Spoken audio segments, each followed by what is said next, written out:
Hi, I'm Phil. This is Phil with Facts, and this is Elder Dragon Part 2.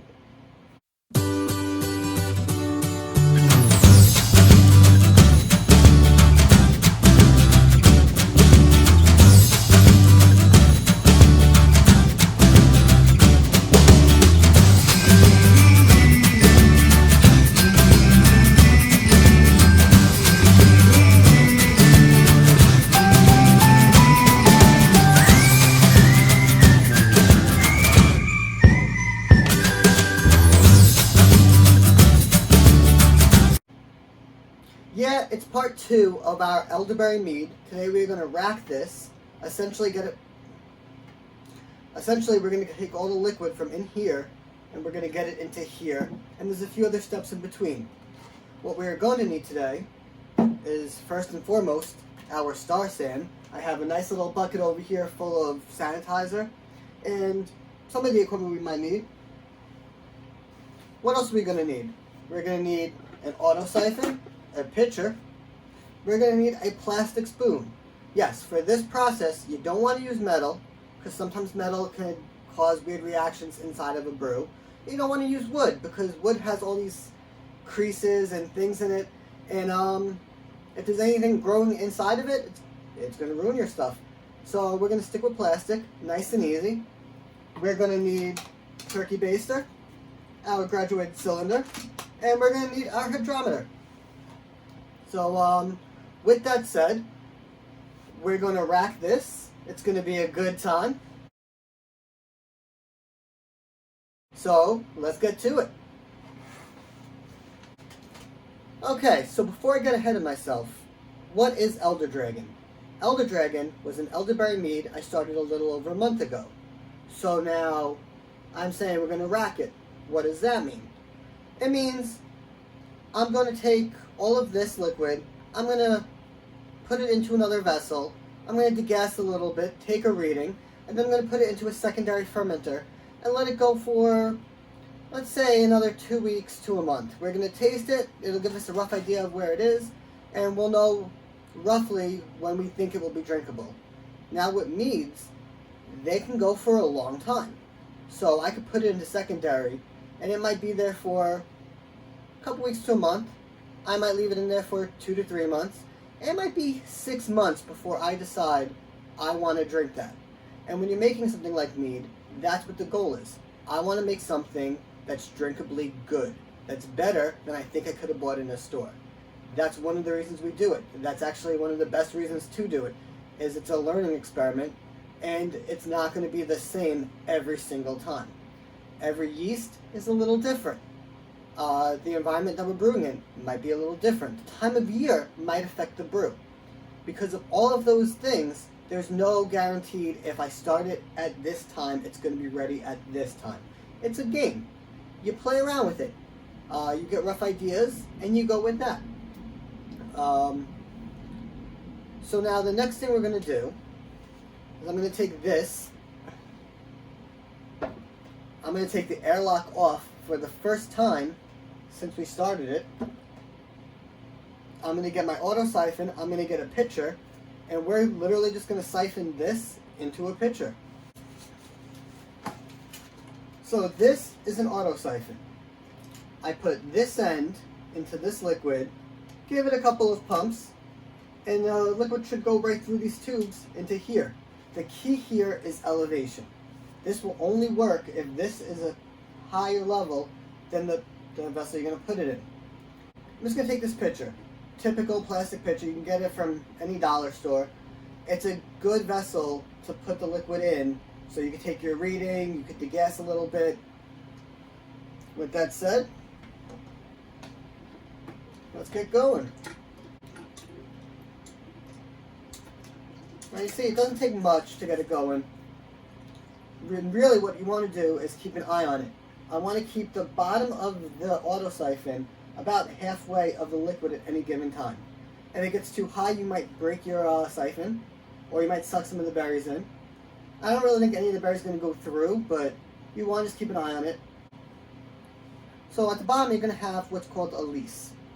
It's a mixture of dead yeast, live yeast, any byproducts that fermented through, and it looks like it's a solid thing. It's actually very loose, and it will easily go through a siphon, which is why I like this model, because it has a little cap at the bottom that kind of prevents some of it.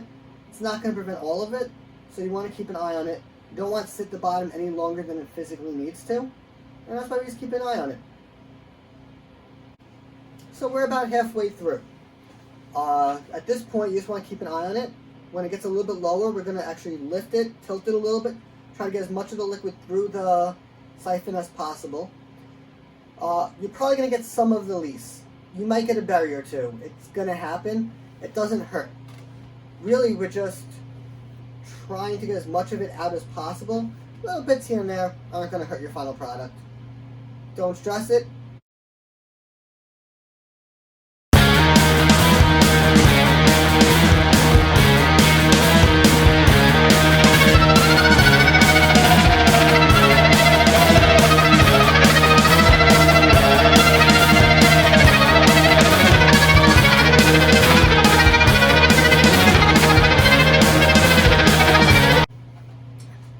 So you'll see there's still a fair amount of liquid at the bottom. I'd say I have an inch or so. Typically, I like to get more than that out, but this got really cloudy. This was a very active fermentation. There was a large yeast cake at the bottom of this, and there's some berries, and that's okay. We still got a really good amount of mead out of this.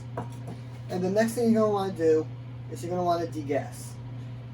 Now, there's a few reasons for this. I'm not going to do it entirely. I'm not going to get every ounce of gas out of this possible. But there are a lot of off flavorants in here. You also want to get some of the CO2 just towards the top, because this is going to be open for a little while. And I want that natural CO2 blanket to kind of protect it from the air. I'm also not really aggressively stirring this. I'm just keeping the spoon in the liquid, stirring one way, breaking it, stirring the other way, and you'll see some bubbles, you'll hear some fizzing. That's all fine, that's part of the process. You're also going to smell some stuff. Now this doesn't smell bad. For something that's only a few weeks old, this actually has a really nice aroma to it. Not too much of that funk that you tend to get from brewing. But even if you get a little bit of that funk right now, that's a good thing. It means that something happened while you were brewing, and that's going to disappear over time anyway. You also want to degas because it might throw your reading off a little bit if there's too much gas in this liquid. And that reading is something that we said was important in the last video, and now I want to show you why it's important. Okay, that's enough. Next part's really simple. Turkey baster. Squeeze the top, put it into your liquid.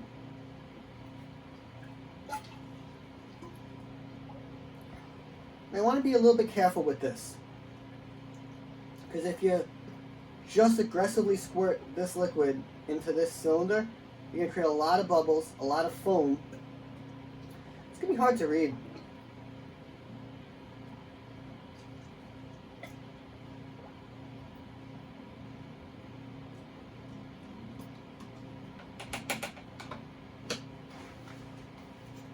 You think I forgot, did you?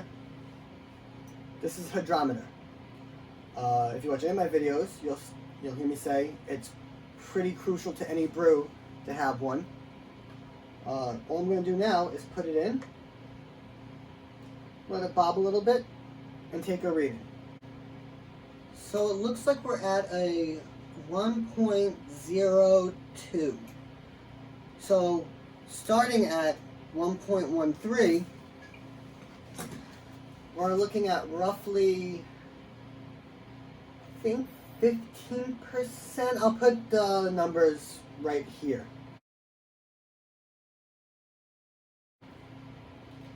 So that was good. It's still a little sweet. There's a little bit of honey still left in here. And that could potentially still ferment out in secondary. But it might not. This might just be done and it might just start aging. We'll give it a little while, we'll see how much activity is actually in it, and then we'll take a reading again before we bottle it, so it's all good. Next we're going to do is take a little bit of a sample. At this point, there's nothing wrong with tasting what you made. In fact, I encourage it. We're just going to put the rest right back in, it's still degassing. So I'm not really too concerned with starting up any acetobacters, the stuff that make vinegar. I know that oxidation is always an issue when it comes to brewing. It's always something you want to keep an eye on. But it doesn't really happen with mead all that much. I've never seen it happen personally. It's also really hard to make vinegar. Anyway, let's just move this. Let's taste what we made. So starting with just the color, it's still a little cloudy. It's going to clear out a little bit more in secondary, so I'm not too concerned with that. It just smells vibrant. It smells like dark red berries. Maybe not just elderberry. I'm getting a little bit of cherry, a little bit of raspberry. It's nice. It also has a nice body to it.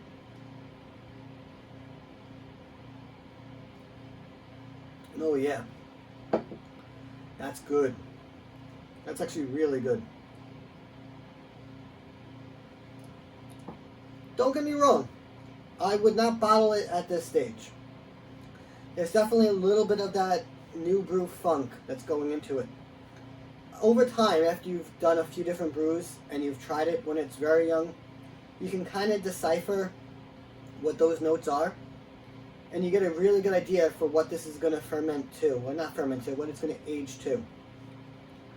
I think I'm going to give it 2 to 3 weeks and try it again. But for now, I want to put it into its secondary carboy, which is more or less just a repeat of the first step. Let's get to it.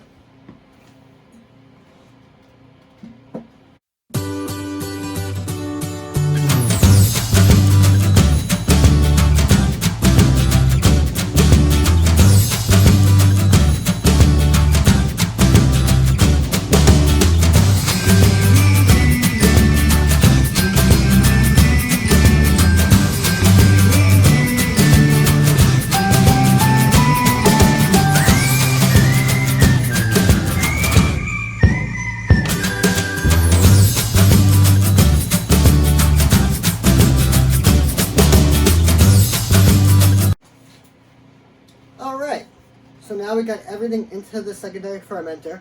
You'll notice I used a wide mouth carboy this time. I tend to like the skinnier, the jugs for primary, and then the wide mouth for secondary. That's just a personal preference. This way, if I want to take a reading and I don't want to rack everything, it's just a little bit easier out of this.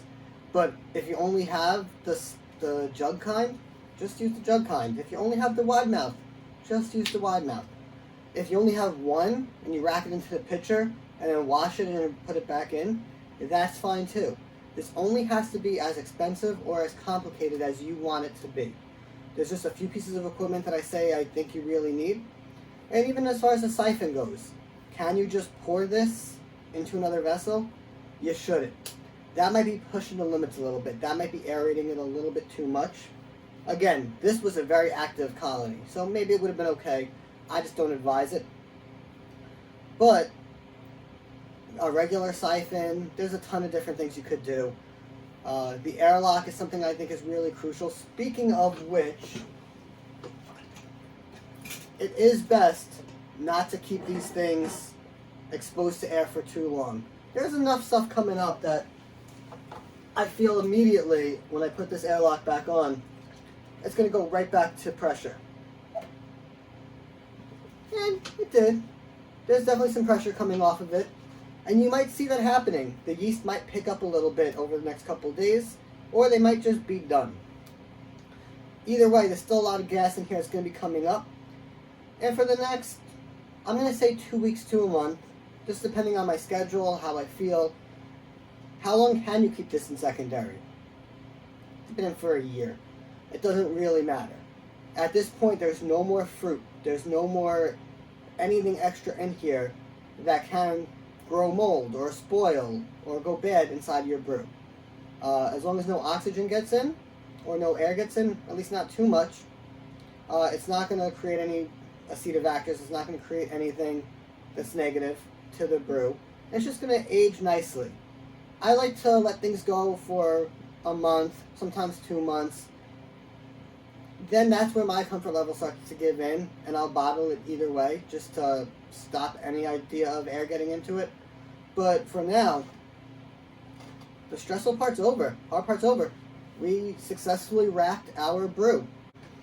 So with that, I'm going to meet you guys back at the final facts. And we are back at the final facts. So, what we did today was we took our Elder Dragon Mead that we started in a previous video and we gave it its first rack into secondary fermentation. Secondary fermentation isn't really fermentation all that much.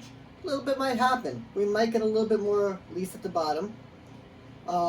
Really what we wanted to do was get it off of its original lease. We gave it enough time to develop to ferment pretty much all the way through. Now we got all the extra stuff out of it and we just have our liquid. Secondary fermentation opens up a wide array of possibilities. If you wanted to add oak chips, if you wanted to add more fruit flavor, if you wanted to add more honey, if you wanted to add anything that you want to have a more impactful flavor in your final product, sometimes secondary is the way to do it. The yeast aren't really around to eat most of it, so most of it's just going to be a flavoring. This is also now going to calm down. It's going to lose a lot of those gases. The flavors in it are going to develop. It's going to be a wonderful experience. It's a wonderful time. And it gives you a much better appreciation of drinking, of the alcohols you do consume, when you know, step by step, how they are made. Anyway, I'm Phil. This is Phil with Facts. These were the final facts. I have some really cool video ideas and other videos coming up shortly. But until next time, guys, like and subscribe if you enjoyed this video. Leave a comment if you have anything you want me to go over in more detail. Other than that, cheers.